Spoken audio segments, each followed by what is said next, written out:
Good morning, my dear students. Last class we studied about spermatogenesis. This class we are going to study about oogenesis, the process of production of ovum. Oogenesis starts from fetus itself, that means the fetal life. In fetal life, the primordial germ cell is called oogonia. This oogonia diploid in nature undergoes mitotic division. It forms primary oocyte. At the time of birth, the female child is having primary oocyte. This primary oocyte is surrounded by some follicular cell that is called a primary follicle. That I will tell you later. Then this primary oocyte, and after birth, it undergoes meiosis 1 at the time of puberty. It forms secondary oocyte and first polar body.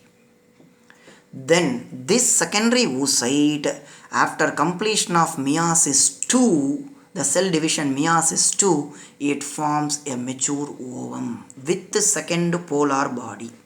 This polar body function remains unknown.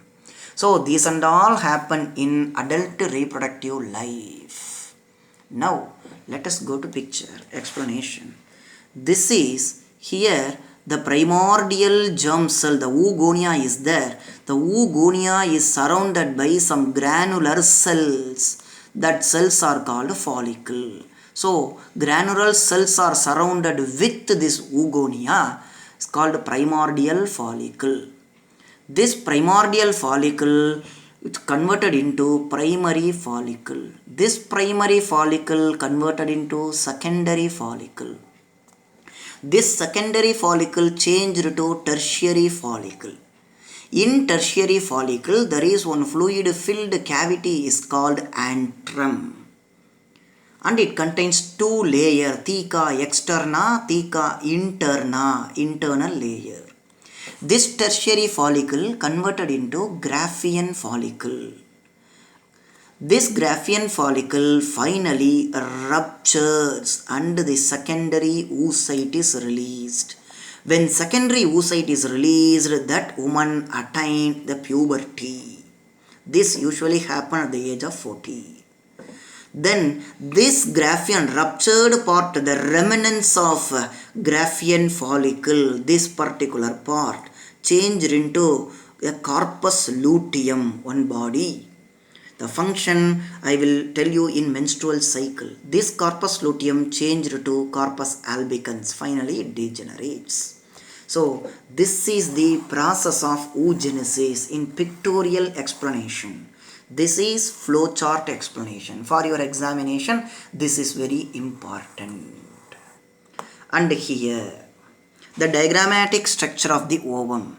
The ovum is surrounded by one layer is called corona radiata.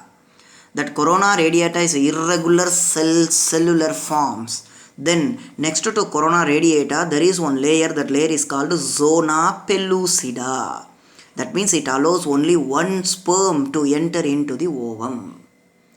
Then after that, this is the cytoplasm of the ovum is called ooplasm. And there is one yellow color space is called vitelline space. That means it gives the food material to the development of ovum. So this is the description of ovum. Here one brief concept map, whatever I explained so far is given. The primary oocyte is surrounded by granulosa cell.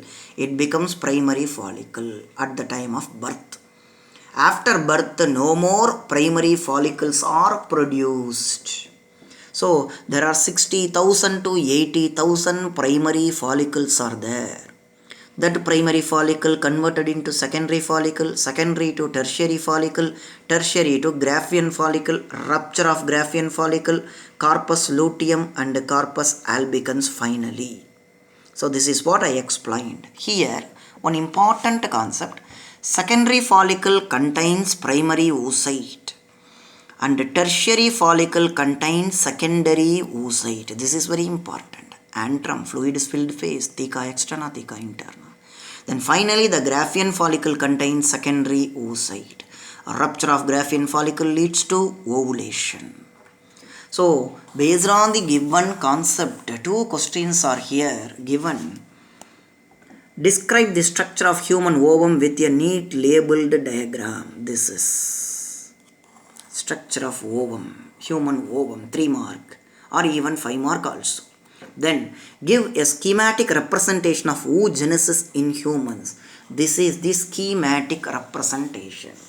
If you write this flowchart 3 mark, and if you write this explanation as a sentence, it will give what? It will have 2 marks. So this is the 5 mark question. So try to go through this important part. Thank you.